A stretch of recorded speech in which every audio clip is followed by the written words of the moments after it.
Hello! Thanks for joining us on the very first episode of the Power of Three podcast. This series will be exploring being me. Every fortnightly episode is going to explore a different topic that we believe is important to our self-identity. This week, we'll be delving into being net natives. What does that mean, you may ask?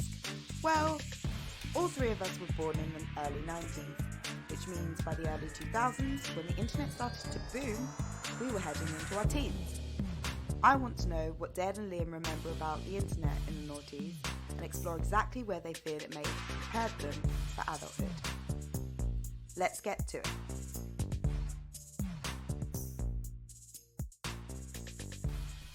Do you guys remember the first time you got internet? Do you know, like, who your internet provider was?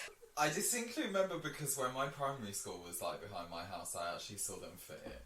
Really? I was like watching them do it. I was like, ah! That's amazing. It was quite late though. It was like 2003. We got it, and it was NTL. NTL? Yeah. Did you not have AOL? Mm-mm. I had AOL, and it was also around the same time actually, 2003. Oh, was it? Yeah. I remember I was obsessed with like this Britannica program, so I always used to like go on the dial-up thing to. Oh, dial-up. Dial-up. The thing is about dial-up is, one, it was really loud. It was like literally like just the connection at the box in the wall that you had to have retrofitted into a place that you wanted to actually have your computer. Yeah. So that you could be like, oh, okay, I need the box over there, not where the telephone would be. I need it somewhere where I can actually put a computer. Yeah. Our telephone line was like in the living room, like by the TV. That wasn't going to work. Like, no. Did you not get like the 20-meter ones to like? And we had someone like yeah. do an extra access point into the dining room, and then there was that box that made up it, and then AOL, like it was like it's like bloody having a fire truck in your house just to dial on, and then when it came, it was like, welcome to AOL. You have email. I remember using my mum's friend's computer and it did that. And the noise is like it's so like piercing in your ear. It's like, God. With dial-up though, you had to wait for someone to get off the other line, the phone line, in order to use the internet. If I want the internet now, I could just pick up my phone and I can do. We're on it right now. Yeah, we're using the internet right now. And for those that don't know, AOL was much like Sky Broadband or BT Broadband, Virgin Media that we have now. So it's kind of like if you wanted to go on the internet, you needed AOL. I don't even really like NTL was about like, but I don't feel like it was as big as AOL. BT, because BT. No, BT was quite later. Yeah. It was still like late 90s, I think, though. But AOL was definitely like the more popular one. I feel like AOL might have had a deal with Windows at the Microsoft at the time. Yeah. The reason I say that is when I got my computer, we used to get those discs that you had to like set up your system. Yeah. I think mine was still on floppies. Floppy disks. Yeah, like literally like having to load your internet like through a floppy disk. I think it was multiple floppy disks actually. Just to get all the programs. Yeah, like step 1, please insert floppy disk 1. Press the button. So like, I remember floppies. Oh, floppy disk. Yeah. They were so cute. I used to store a lot of photos on those when I was in school. They were only like 15 meg as well, could you imagine? 15 meg. Like, they were so tiny. 15 meg? That is yeah, so no, small. but they weren't anywhere near. Like, that's like a video file from my camera right now. Exactly. It's like one file. I'm pretty sure I had one that was like 15 megs. I remember wanting to put something on it, and I went to like a computer shop and I was like, how can I put this thing onto here? And they went, you're using a floppy disk. It's like 15 meg, you ain't gonna get the like... I can't remember what it was I wanted. I think it was like a program or something, and they were like, you need like a USB stick. But this was kind of like really early. It was still like very early noise, like maybe like 2000. So it was kind of when the USB stick hadn't really... So it was still like... And you'd have to get like ridiculous amounts of like size of those kind of things. So it just kind of boomed though, didn't it? Oh yeah, definitely. So I was reading this article on pingdom.com and they were saying, so they did this study on internet use between like 2000s and 2010, like in comparison, and they said there were only 31 million internet users in 2000s, which is in perspective 2/3 the size of Facebook. Wait, only 30, like globally, only 31 million. Yeah, and now there's almost like 2 billion. Wow. Globally.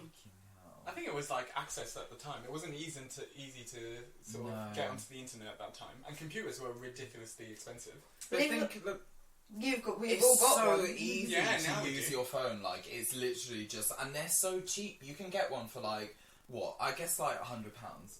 Quite cheap to get hold of. It's so easy to access the internet now. For us. Yeah, for us. Well, but as in, yeah.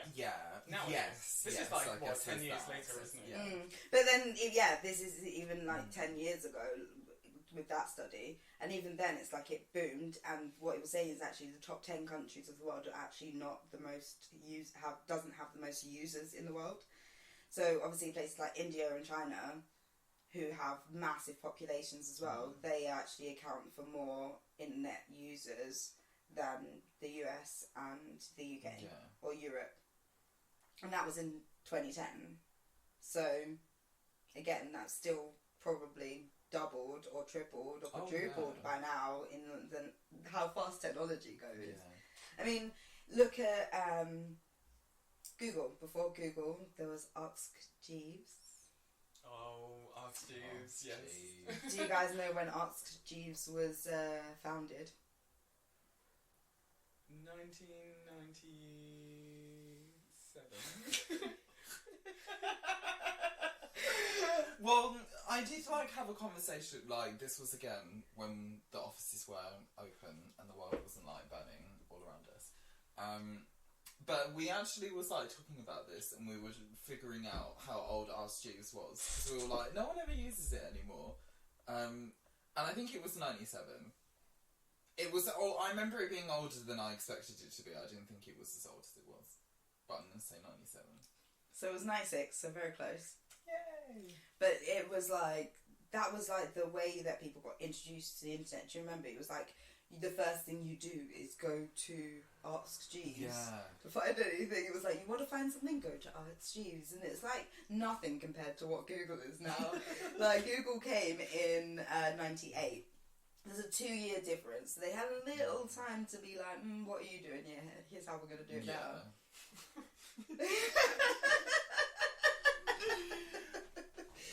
Because Google's is its own word. It's replaced the terminology that people use when they want to search for something. Yeah, it's a verb now. Yeah, it's just kind of it's. I don't say search. Search is it. Don't need that anymore. Yeah. I'm just gonna Google it. I'll just Google that. If you ask me, how did you? I just Googled it. I Googled and found pingdom.com. So. And you can use. Sorry, I didn't understand. You're using a Google device as well to Google things. I guess I'm saying Google too much. It's probably. Stop. If it hears the right keywords, it does kind of start giving back to you. But it's a good assistant. We can ask it facts, and it will tell us. Oh my god! If we could just use its facts check.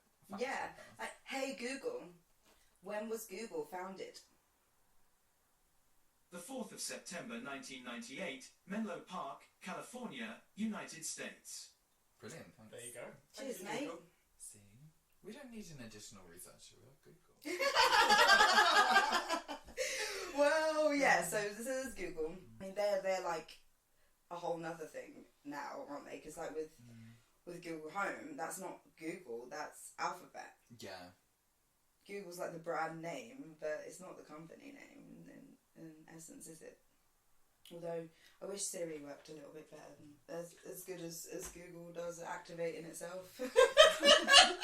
Is Alphabet, do they sort of look after different does Alphabet look after own different companies similar to Google? Is it kind of. So they have different departments. So it was kind of Google were Google and Google were the business. And then they were like, okay, yeah, well, that's one side of it, but actually using all of this data probably. Massive collectors of like Google know everything about everyone. I'm pretty sure about it. Like, if you want to do anything, you go to Google, and even when you're not going to Google, it's still tracking other web pages. It's like, track this site. It knows what websites you're visiting. It knows the kind of things you're looking at. Well, look at cookies. Yeah, cookies exactly. are like such a big example. Like tracking cookies as well. That kind of sort of like see where you go. Like, even to the point, like, I've worked in marketing and I've seen the heat maps that they use from Google to see where your cursor like is on what part of the page to then put content in there and like calls to action and things like that. Like, they're very much they have a lot. So of they've taken that data essentially and gone, what else can we do to not only like either use this to do something else, like their R&D department, they're doing a lot of like AI and robotics and automation. Yeah.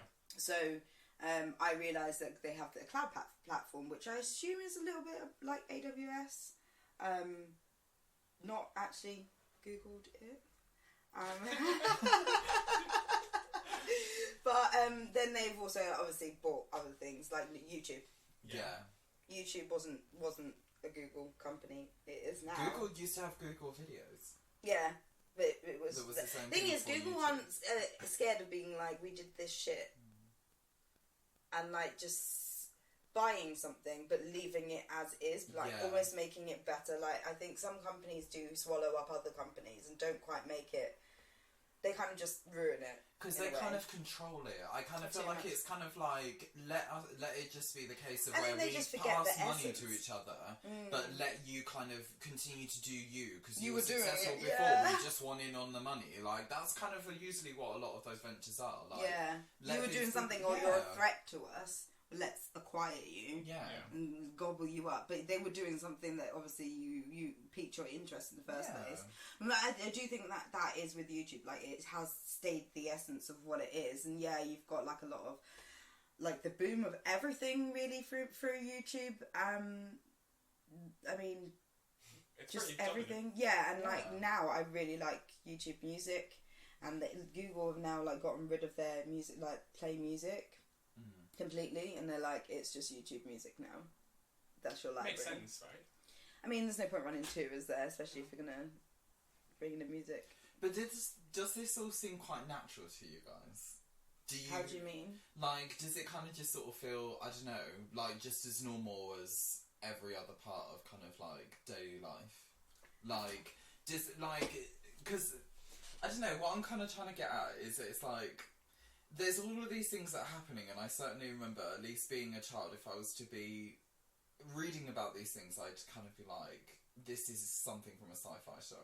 But now it's like, all of these things that we now have, it's kind of like they're so part of our daily lives, from kind of like, you know, the talking Google box that like gives us answers to kind of like the fact that where we consume our media from. I guess like, you know, when we were younger that Google was a thing, but it's kind of like the fact that it's expanded. Does it feel quite natural? Does it feel kind of like, oh, okay, or is it still something that feels very, different or alien to you? I guess in a sense. I don't think. I think you've been to my house, so therefore you know that nothing feels alien to me. Especially in my house. I like things being easy. I don't believe in having to live. Like, the whole point of human beings is that we're able to adapt and to get things to work with us, right? We built the wheel for a reason. Yeah. So for me, taking out the things that you trying to cram into your brain that you need to remember just to like get on with your daily life is unnecessary. That's a fair point. It's unnecessary. Like, why? Like, right now I could be organising something or doing more research, or literally being like on my computer trying to find the answer to something that I could just ask Google for. I can literally sit here and just set timers, set reminders, set things that I don't need to physically take up brain power for, and then focus that on actual constructive and productive things. So no, personally I don't, just because I kind of, maybe that's where we kind of grew up with technology, we kind of grew up at the biggest boom, I think. Yeah. For me, it was sort of a natural change. I wasn't so much honed in on what was happening with technology because I was obviously a child. I was in school. The only thing I really needed to do was call my mum or play snakes because I loved playing snakes. Snakes too. You can go for the walls. Oh my God. When you play it on an iPhone now, it's literally not the same game. No. You need that old. I need the little screen. Yeah, and those buttons so pillowy and. Anyway, so for me, like, it wasn't it wasn't a change I really noticed until I started needing those things. Like when I was at uni, before, like when I was watching like streaming things online, music, games, and now I realise that there's so much you can do. You can ask Google what the weather is like. Well, obviously you can check your phone for that now. Yeah. But there's so many things I think we've developed to help. I don't know. Yeah, no. It's like you're kind of sort of saying that there's so many things that are making life simpler that it kind of feels natural because it is just making things easier. Yeah. For us, and obviously with most things, like in nature, you always take the easiest path. If there's something that you can do that's going to cut. I mean, imagine having to kind of needing to find something out before the internet. You'd have to go down to the library. You'd have to all of that would take up time. 3 hours worth of something that you can literally spend seconds on doing, and then as you said, doing something else that's more productive or doing something else that you'd rather enjoy doing. Yeah. Because you would enjoy doing that, and I guess some people still like that, and I think that that's maybe because, again, they haven't grown up with it as we have, where it's kind of it was so embedded in us. I remember using computers when I was very young, at nursery age, 3 or 4, doing things and making. So I feel that we were so young, and even the kids now are even more embedded in it, especially with the handheld tech. I think the issue is not it's not an issue. I guess it is a concern for a lot of people, is that it's not the technology changes so much. I think we're not understanding how important those technologies are to our everyday lives. The fact that we have our phones tracking us every day, That's and true. Google, as much as they offer us things like, I don't know, I'm sure your devices that can switch on and off the lights, they can tell you how much energy you're saving. Yeah. And make you more effective at sort of looking at the issues around the environment and reducing your carbon footprint, etc. The Internet of Things. Yeah. But at the same time, on the flip side of that, it's also monitoring you. What information are we willing to give to Google, YouTube, and all of these sort of corporations that are amazing? Yeah. The thing is, Trust you to put the Orwellians. I love technology, but I do feel like recently they've been having debates about this in Parliament, where they've and in America as well, where they've had Mark Zuckerberg from Facebook, Jeff Bezos from Amazon, and all of these big corporations that have Amazon Music. They're all becoming very similar platform because they're sort of adopting and changing other sort of different companies that maybe were a competition to them. Yeah, and they're just acquiring them, just swallowing them up, and being like, no, there's no actually direct competition because we're just taking them out. Yeah. I mean, I think that's just the way of the world. That was what countries, Western countries are dominated by power, by fossil fuels, by nuclear. There's only a certain amount of people that own those companies, and the only reason why they're bringing these new companies in is now they're the competition to what is the old way of doing things, which is literally making sure that the old companies are happy, and in America the NRA. Do you know what I mean? It's always been about certain conglomerates that have been really run the world. It's kind of like in Rick and Morty. It's like the Council of Ricks. Oh yeah. Well, when Evil Morty takes over, and then he's like, when he was like, we're the ones that really run this city. Blah blah blah. And you're like, Not anymore. Yeah, take him out. Anyone else got a question? Is that what he says? So, I just think it's kind of we're in a turning point of who kind of holds that power. I think what's important in this time round that wasn't, I think, as aware till too late, is that we've had 20 years of Google and collecting data, but at the same time, we've been made more aware of this at a point in which we can do something about it. Did you guys know that in Estonia, I think it was Estonia, I'd have to Google it, I can't remember now.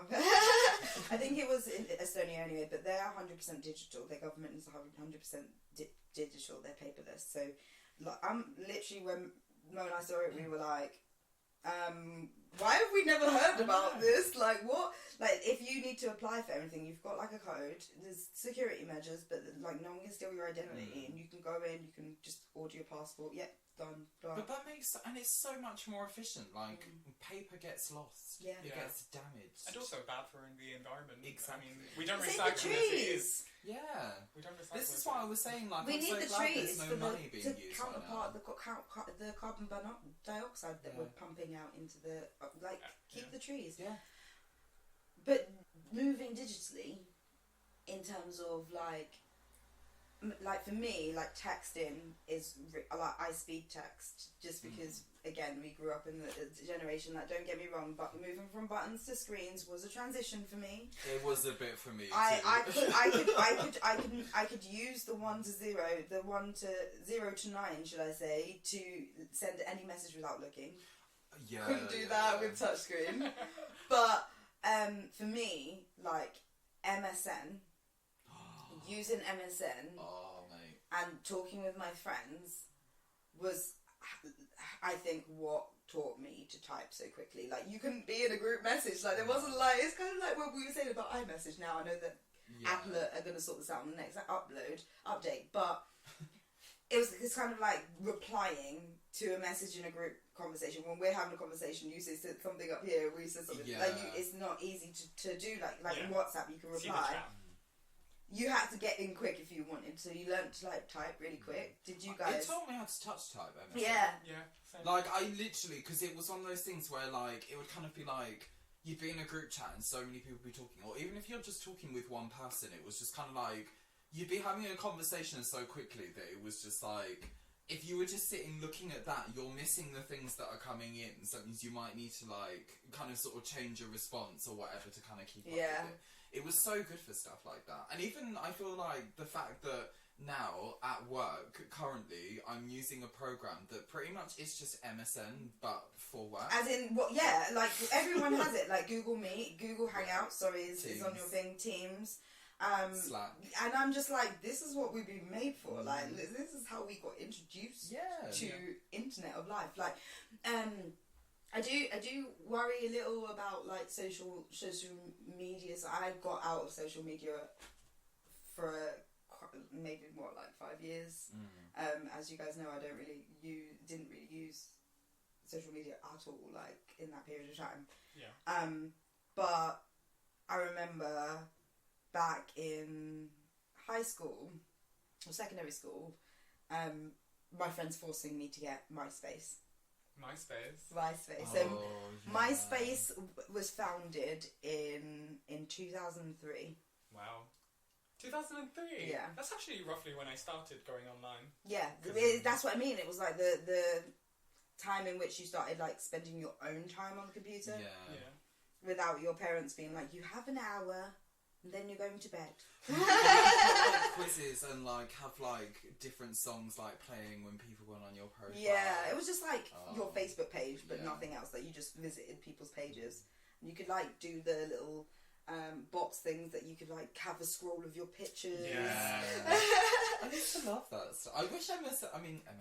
I wish Facebook did more things like that. That would be so much fun. I don't think I would have the time to maintain that anymore. Facebook's no, actually I wouldn't, but it would still be nice. Facebook took that and went one beyond, didn't it? I think it's actually better this way because I think, okay, although those elements on MySpace was customizable, not everyone that wants to network in this specific way. Yeah. I feel like Facebook is kind of a plain template. Facebook. Facebook is like quite a nice template that it's just easy to find everything. But they started doing a thing similar to Instagram stories. So you know when you click on the stories, you can. I did see that. Yeah. And I was like, you know that's Snapchat, by the way. Snapchat. That's literally what Snapchat is like. Think stories that disappear after a while. That's Snapchat. Yeah. That's what Instagram. They added into Instagram, and now they've added into Facebook as well. By the way, Facebook has had it for a really long time because obviously Facebook and Instagram. Facebook owns Instagram, so they might have got because Facebook's had that for years. Not Instagram. I don't look at it. They've not had Instagram for years. Facebook's had stories on it for years. Oh, has it? I don't ever look at them because I'm not on Facebook that much, but no, they've had them for a few years. So Facebook was founded in 2004, but I know that it was like this like community thing because they made it. Didn't they make it for like their university or something? And then wasn't it Harvard or something? I think it was an internal sort of thing. And then it kind of stand. So it never said whether or not it was like when it was that for that use. I don't remember using like Facebook till like maybe 2006, 2007. Yeah, I think I joined in 2000. Can you guys guess when I like created my Facebook? Go on. 2007. Oh, not too far off. I'm gonna say late 2006. 2008, actually. Really? Oh, okay. So I think late I to created Facebook. mine in 2006, 2007 because I haven't actually looked, but I How could. did you find this out? If you go in the settings. Yeah, we can give everybody the directions of how to find out. Information? Well, I definitely think that I started Facebook around 2006, 2007. Oh, right. I'm just thinking about age. It tells you on your. It literally tells you on the front page of your profile. I'm so done. So I have it now. Okay. Oh, it's a bit. I joined it a bit later than I thought I did. July Actually. 2008 is mine. September 2007. Oh, you joined. We just sounded so old. You joined a month. You joined a month before me. I joined. To be October fair, so 2007. this is true of both MySpace and Facebook. I was forced to do all of social media, like Bebo.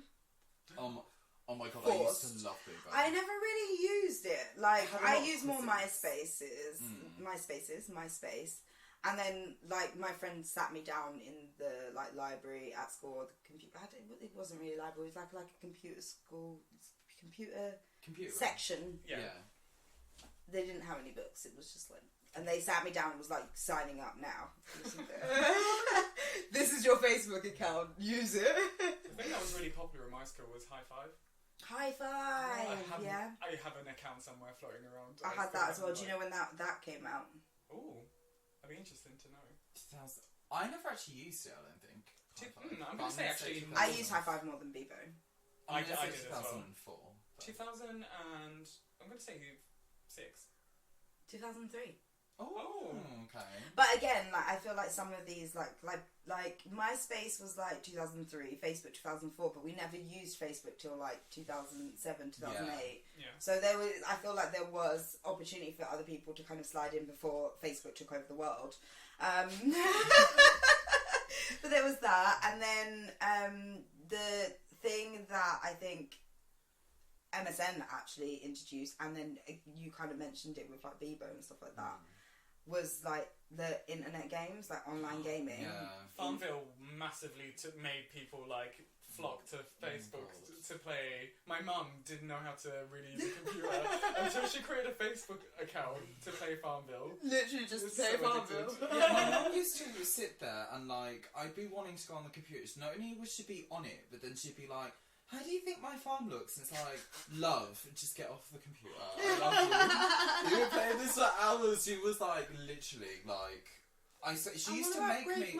She used to be like, "You need to send me things. You need, yeah. I want to upgrade my farm. Like, you need to send me stuff." Didn't your mum do the same all thing the as well? time. I'd be like, Dale, "Log come on look and at this. send me this gift." Dale, come look at this. Do you know what's really funny? My mum's not into internet. Like, she's never been into online games, yeah. But my mum actually forced me to get Twitter and Instagram. Oh, did she? Like, my mother forced me. That's not the way around it should be. No. But apparently I have to be forced into everything social media. So. But yeah, like internet games. Did you guys ever like... So this is... I would be really upset if you guys haven't played this. But did you guys play Neopets? Yes, I used to have the physical ones. Did you? And I had Oh, there was the... I was so obsessed. I used to love Neopets, but I used to play it online as well. It was basically like, it was like the Tamagotchi concept, wasn't it? But you can also like play games with them, and that's also where I learned how to play cheat. Oh. Yeah, so I remember someone was like, "Oh, do you know how to play bullshit?" And I was like, "What?" No. And then they started explaining it. Oh, cheat, because you got to go for the PC version, the child-friendly version. But that's how I learned how to play cheat so well. Oh. You have Neopets to hate for that. Oh, I still love Neopets. I don't think I played it. I just had to check. Really? On Google.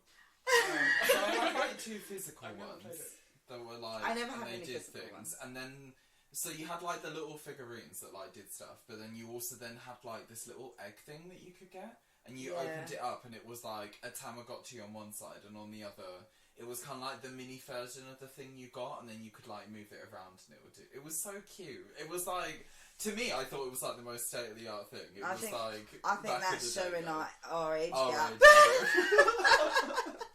The difference in our ages. I liked Neopets and then I moved on. I moved on. Did you guys ever play Miniclips? Why so Miniclips was like literally just like a site where you could just go play random online games, like just like. Flash games, yeah, they're Flash games. Yeah. There's a racing game that I used to do on it all the time, and one where you used to first snowball. You were like these little like mini elves, and you had to like hit people with snowballs. It was really fun. I used to play Miniclips a lot. I think that's what I think Facebook tried to emulate. That's the concept. There was Miniclips, and then in terms of like I think as well we had the boom of like chat rooms. There was that play as well, chat room. Did you guys do it for GCSE? No, we did Blood Brothers. Well, I mean, I won't bother going to my GCSE because it was long. But there was a lot of levels to my GCSE drama. So like the people who did just GCSE drama, they didn't do the BTEC. They did chat room, and it was like about that culture of us sitting behind screens. And I think that's like the world now. It's not just kids anymore. Cyberbullying or having chats or chat roulette. Oh my god. Was it called Amigo? It was called. Oh, that was the other one. That was basically the same thing as chat roulette. Yeah. Amigo. Oh, I don't remember that. To be fair, I only visited chat roulette when I was with people. Because you don't really do. Oh that no, I didn't do that on my own. No, there was chat roulette, and then I think even before chat roulette, because chat roulette was still around when we were at uni. I don't even know when that came out. But Habbo Hotel. Oh my god, I used to be so obsessed with Habbo Hotel. I was always in Habbo Hotel. I used to love Habbo Hotel. Did you spend money on Habbo Hotel? I personally didn't, but I asked people to spend money for me. So I've never actually been on Habbo Hotel. You were missing out. I wouldn't suggest you try going on it now because it might have. It was basically like a virtual chat room. So you entered the hotel and you had yourself a room which you could design and put sofas and have parties in and stuff like that, or you go to like other people's. Yeah, like people can come and visit and buy stuff and stuff like that, and then you literally would like type things to chat and they come up with little speech bubbles above your little avatar's head. Yeah. That was kind of meant to be 3D, but wasn't really 3D. It's kind of like a 3D on a 2D plate. Yeah. Like, it was weird shadowing, I would call it, more than 3D. But yeah, and then you like could do things, and then that's like with like ASL. Right. Yeah. Oh yeah, ASL was like our hotel thing. Like age, sex, location. Yeah, I remember ASL. Yeah, everyone was saying that. To be fair, I think that's just all chat rooms. Yeah. Wasn't it? Like ASL. I feel like it's been the term's been dirtied a little bit now, but before it used to be fairly innocent. Yeah, you just to find out like who a person was. It was just easier to just kind of sort of say. Yeah. To spark up a conversation, really. Yeah. I think we definitely have the generation that pick up kind of like acronyms a lot. Oh, God, maybe that's why as well, because where we kind of came from the chat room thing where we shortened everything, especially texting. Yeah. Texting as well, you only had so many characters, you had to build a shorthand. Yeah. You could have been using all of those characters. It's like Twitter. limiting how many characters you can use. Yeah, because I'm pretty sure that the Twitter character limit is like the limit you'd have in a text message. I think that was the point. Yeah. I think. People still say the stupid shit. Well, yeah, there's that. But yeah, like that was Habbo Hotel, and then you might maybe know this one. It was like My Coke. It was Coke music. Yeah, I used to go on Coke music. So it was actually called My Coke, but everyone called it Coke music, and it was basically like the same thing, like a room, and that you can go and talk to people, like a virtual chat room. But I don't think it ended up being as big in my space, at least. No, it wasn't. People kind of used it a bit and would kind of use it to like get a break from Habbo Hotel, but like yeah, it was all right, but it didn't kind of have the same charm to it. I think was part of the issue, and you couldn't really customize things. I think as much from what I remember, but there was a lot of music emphasis on it, which is kind of I think why it's called Coke music. Because they had like, I'm pretty sure I can't remember what the relation to music was now, but you did like music related things in it as well. Because they had like little mini games. I think it was quite fun, but no, it wasn't really big in my circle either. I think that became the main reason why I started to go online more often around leaving school. But when I first started school and I was going on the internet, it was more to like play games or watch TV or like find different clips. Daily Motion was a thing. Daily Motion. Well, I mean, Daily Motion still is a thing, but YouTube's kind of taken over. Kind of, like Google did. Well, it is Google. Yeah, it is now, but it did even before that. Like, I feel like it was kind of the go-to place. For me, though, I had dial-up for a long time. So, YouTube for me was painful to get into because it meant, like, do you remember, like, you could only do, like, was it like a 30-second video? You could only upload a 30-second video. Yeah. And then you could, it's a bit like TikTok. Which is basically Vines. Yeah, a Vine, yeah. Which is no longer around either, Vines. It's been that's killed. What TikTok is. Memes, we have memes. Oh my god, the age of memes. I feel like that properly kicked off when we got to uni though. Because I feel like before then it was kind of more like, if you were like a 4chan Reddit kind of user, you were more into that. And then I think literally when we got to uni, which is probably like what, 2011, 2012, it just went bang. And like suddenly I remember they were everywhere and everybody was... Because I remember, do you remember the Kingston University memes page? And they literally, on Facebook, and they literally would just post like memes about Kingston University like all the time. Like no, I don't. There was like a meme of Patrick being like, someone should get McCluskey's and push it into the river. I do remember some of them. I don't remember a page. I remember getting them.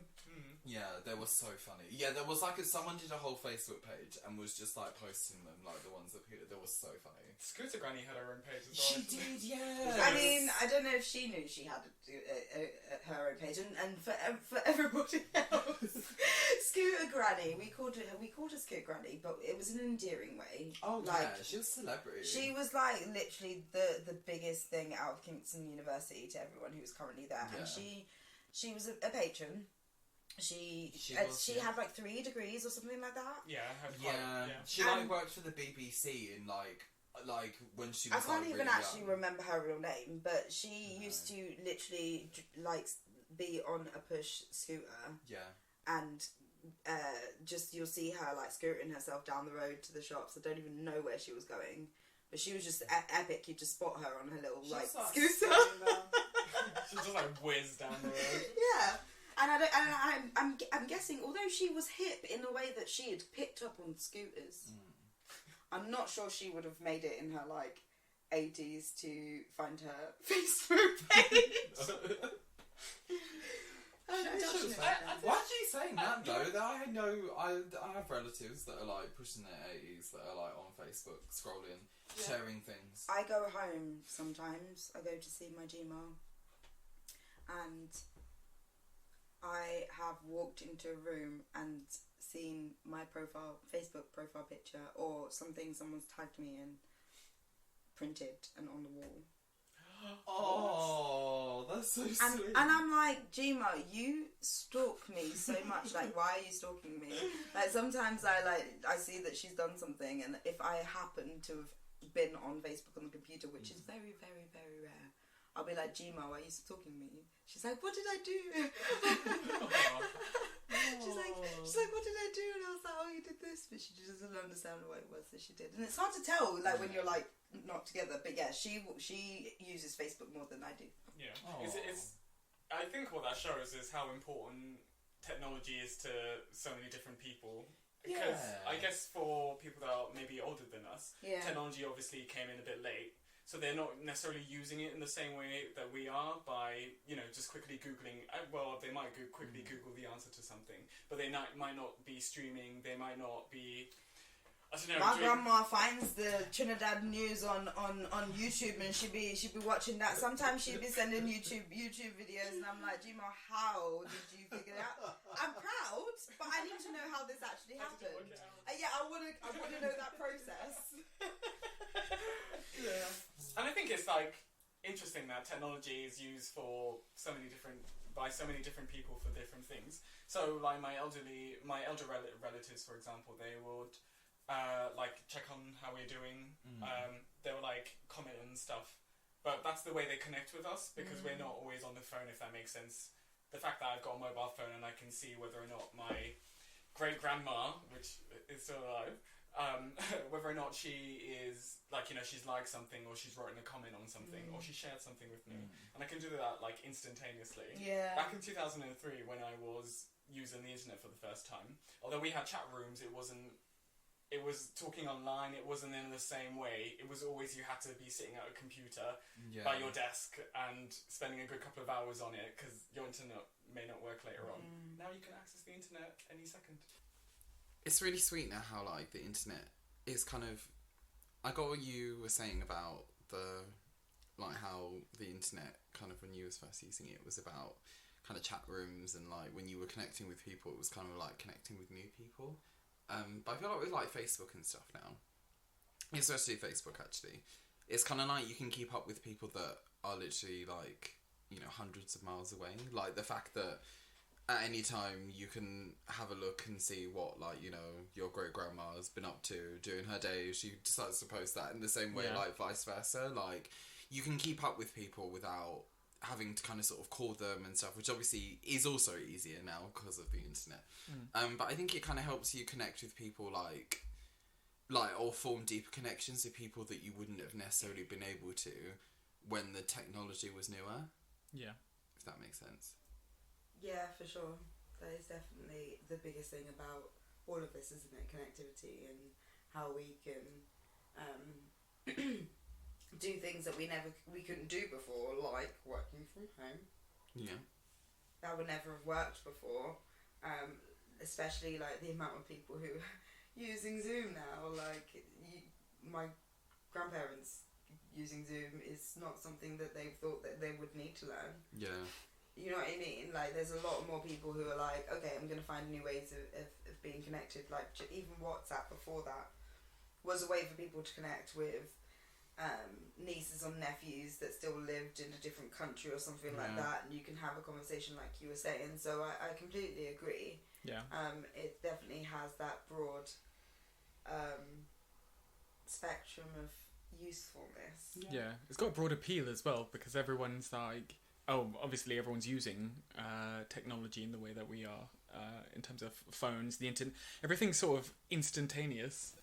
We get that sort of instant, fact check by going on Google. We get that instant connection by going on Instagram and liking a photo, from one of your best mates, or leaving a comment on your grandma's, Facebook status, sort of in your pocket. And it's almost bizarre for me to think that, 10, 15 years ago, it was just not a thing. Yeah. But if we can take how quickly technology has moved in, say, 15 years or 20 years, just imagine the next 20 years and how things might develop then. Would it have gone even faster? Maybe it takes half the time. It's like what we were saying before about the internet. In 10 years, this much boomed, but then in the next 10, that could have doubled. Yeah. I think it's just important for us to sometimes embrace the things that we make these things because they are useful, right? Yeah. But also opening our eyes more and not letting us fall into this whole of this is what should be, so I'll just do it the way I know. And I think if we start doing that from young, you know, they say like, people like, they're like, was it leopards that don't change their spots or something like that, like, can't teach an old dog new tricks. That will be completely out the window, like it has been in this year. 2020 was the precipice of that kind of notion, I think. And I hope that people choose to kind of embrace it more. They seem to have so far, but I suppose like things like 5G and having super fast internet and the kind of possibilities that 5G can open up, the avenues that it can open up in terms of making automated cars more safe, making home security more safe. Yeah. If you want to bring it down to a personal level, it has like the potential to not only affect businesses but to affect you in terms of the type of connectivity you can have. And it's a shame that we don't really trust our decision makers to make a deal that might not then turn around and threaten us. And I do get where people are coming from in that sense, because we have, I mean, smoking, for example, cigarettes, used to be smoking them in hospitals. Now we know it's terrible for us and it gives us cancer. Yeah. So I get that. I do. But at the same time, if we always block ourselves off into new avenues, then we'll never be able to, you know, get to the point where we're having the hoverboards like they have in Back to the Future. You know what I mean? Yeah.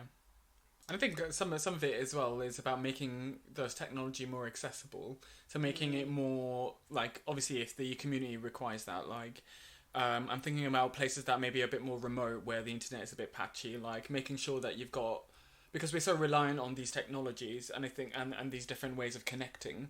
I think through choices in these smaller villages that we may have across the UK, making sure that they're properly wired up in a way that sort of doesn't destroy, you know, sort of the natural nature part of those places, locations.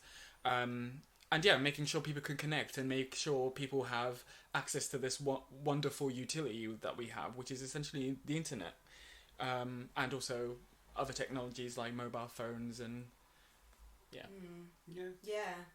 absolutely. It's all about like it's going into much deeper things to think about, like the levels of making sure that everyone has things fair and stuff like that. But it takes a lot. It's a lot harder to invest in for companies, places that don't have the buzz as London or Birmingham or Manchester have. However, things like the pandemic has shown that if you don't have to be in a city to fulfill your job, well then maybe the city's not going to look like what we're used to the city looking like. The cities were a hub for produce, for markets, for, you know, fish coming up the Thames, stuff like that. Like, obviously you get that. But now we kind of like, actually, what is the point of piling on top of each other like fish, like sardines, and squishing ourselves into this small city when we can spread out, we can stop polluting just the air of Londoners and Mancunians, what are they? Mancunians, yeah. You know what I mean? Like, just city livers have less quality air than if you live out in the countryside. Why? Because you're literally putting 10 people on top of each other. Yeah. So I have 2 questions for you guys before we finish up then. Okay. So, first one is, what are you most looking for in the forward to in terms of like the possible like kind of use of the internet or tech, I guess, because that's kind of becoming one, I suppose, with mobile phones and stuff like that. Tech and the internet is intertwined.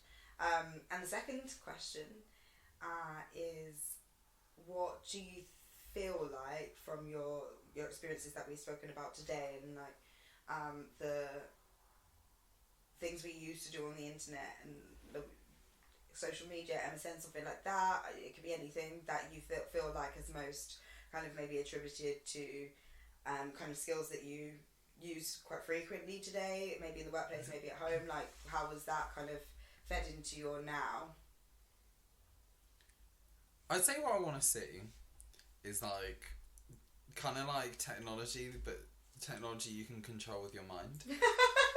So like you kind of like put something on your head and you can like control like, you know, your mouse cursor, you can like do all that kind of stuff, but just by sitting there and like using your kind of brainwaves. But I know that probably sounds a bit sci-fi, but I think they have now like people who like amputees that have limbs that literally are, I guess they are connected to them, so maybe that's where the difference is there. But like, you know, they can control their hand and it's like literally bionic arm and they can move their fingers and do all that stuff, and it's just like they're using their mind to do that. So I think that there might be potential for that to happen. It'd be really cool as well. Like, just imagine like you want to change the TV. It's just like you think of the channel it needs to be on, and then it changes it. And you blink.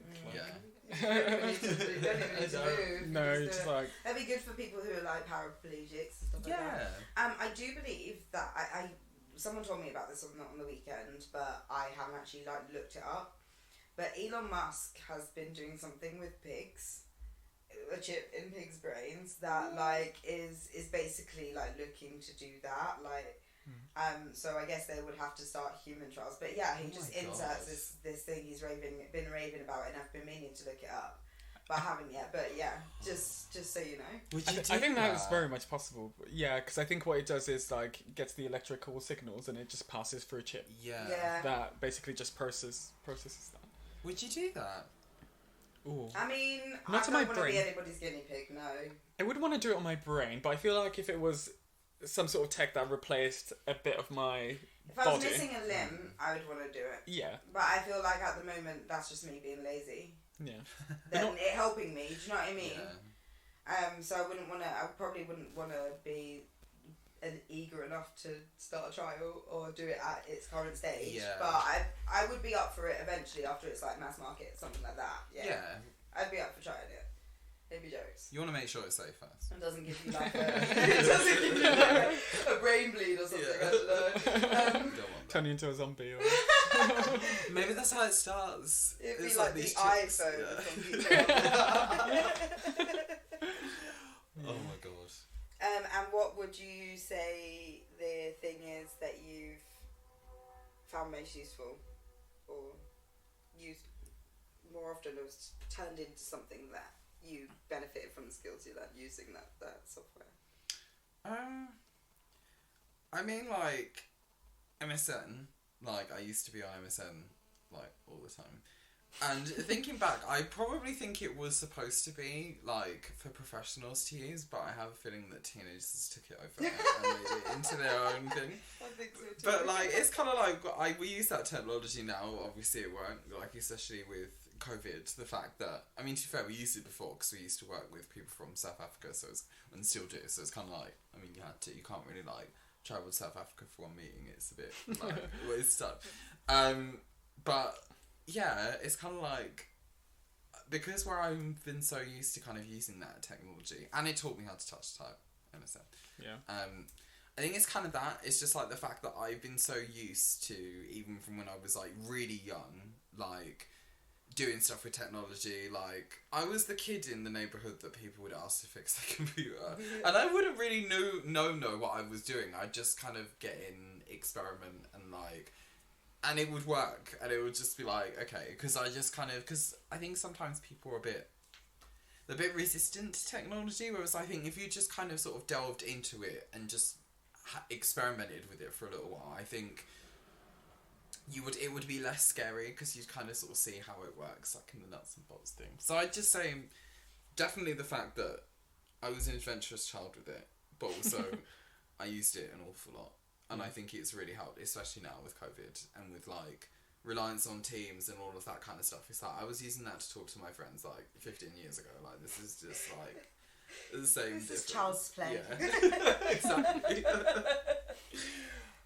What about you, Del? So in answer to, I'll start with question 2. No, okay. Going in reverse. For me, I think it's kind of like my experiences with technology at an earlier point in my life sort of gave me a template to learn other bits of tech. So what it sort of gives me is that sort of foreknowledge that, well, it's kind of like a skill. It's like when you learn to drive a car, even if you haven't driven in like 5-10 years, at least I hope not, you don't forget how to drive a car. You might be a bit rusty at the start, but you can still change your gears. Like and muscle memory kicks in. Yeah, muscle memory. And I think that's what it's given me, a muscle memory to sort of, you know, my work uses a completely different software that I have to use. I can just go in, understand that you've got a main menu, you maybe have like a start bar, you may have somewhere where some sort of settings area. Just knowing that that bit of the software is there, you know that this is where you'll configure things. It sounds really simple, but I imagine that like for someone like my mum, when she first started using technology, she didn't probably know that there was a settings menu to go in to change the colour of this screen, or I don't know, move this off or change your privacy and all of this sort of stuff. So yeah, in summary, it's given me sort of a template and muscle memory to learn different bits of tech as time goes on. And in terms of tech that I'd maybe want in the future is something where you could maybe like download a skill set to your... I feel like the Matrix. I was just thinking that. Where you can download a bit of... Maybe you want to be really good at Kung Fu, or I don't know. Or you want to be able to be a quick learner or a quick reader, and you want to be able to read as many books as, like, you know, you enjoy as much as I do. You can just download a chip or download a program or something that helps you do that, and you basically learn the skill. Kind of makes us cyborgs. But yeah, you can like learn the skills. It doesn't have to necessarily be in your brain, but it could be like something in your arm where you... Yeah. That's my... tech. Didn't they have those microchip things? I'm pretty sure this was like in 2013 though.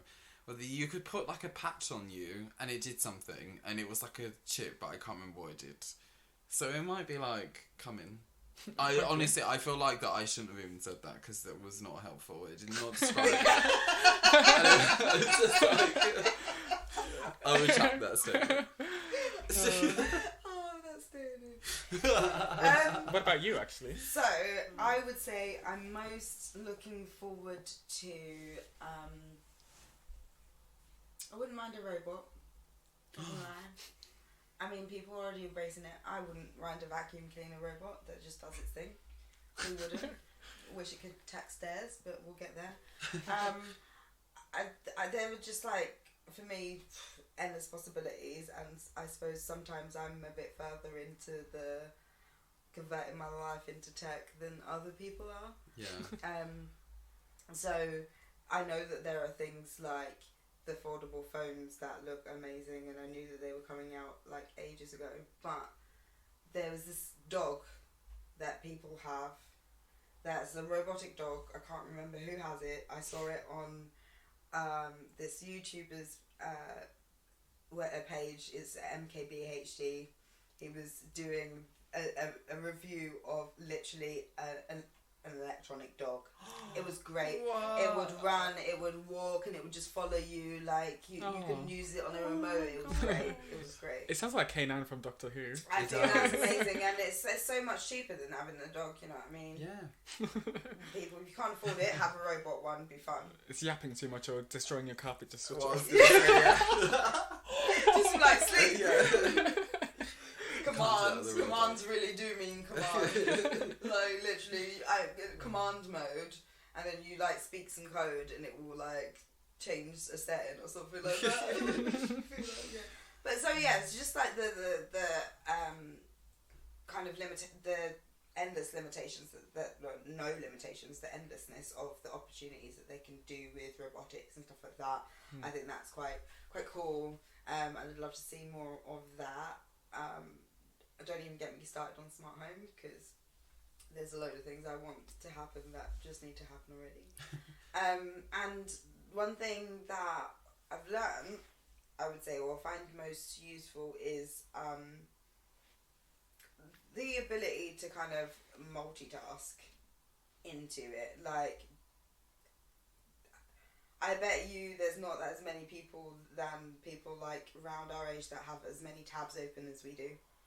That is very true. I've got hundreds open on my phone, like literally. Everyone I know has crap loads of tabs. Like, but it's not even just that. Like, if we were on MSN, we were on MSN at the same time as maybe playing a game, or the same time as doing something. Like, we used to multitask a lot, and I think just because I might be like looking at something on my phone doesn't actually mean that I'm not also able to write an email or sell a pitch between texts. Like, there's no reason why you have to focus on one task. And do that, and I think that has helped me personally. I don't know, I can't speak for others, obviously. But yeah, I think that all of those things has helped me to not only, like you said, pick up things quickly. I can move around. I don't need an instruction manual. Just give me some stuff off. I'll use an instruction manual when I get into a spot of trouble. Yeah. I'm actually better with like software than I am with like manual building. It's like even though like it's there, it's like software speaks to me. Yeah, same. Which explains why we're all in software. So what can I say? A bit of bias on the podcast for you guys. Yeah. Well, we all work for different kinds of software. We do. Yeah. And doing different things currently. Two software. With software. Yeah. Two and with, I guess. Two and with and four. I don't know. Because All you do of the things other- to software. I guess I do things to and with software. Yeah. You do things with software, but I guess to software as well. Yeah, not as much probably. With. Yeah. I manipulated to do what I wanted to do. Like, this is the limitations of software. This is what we're going to do to achieve the end goal. Yeah, so that's going to be my go-to for at least 10 years. I think 10 years will move really quickly. Yeah. And I look forward to it. Yeah. Thanks for tuning in. Don't forget to click subscribe to get notified of future episodes. For additional content, behind the scenes fun, and more of our beautiful faces, give us a follow on Instagram at P3Podcast. You can follow me on IG at Shay_Cam. Look forward to seeing you there. Hi, the name's Liam. I've got pics. You want to see them? Well, then don't wait till tomorrow. Give us a follow. Go on IG and search at LA Doheny. You can follow me, Dale, on Instagram at DaleCam11. Yeah, go on, follow me.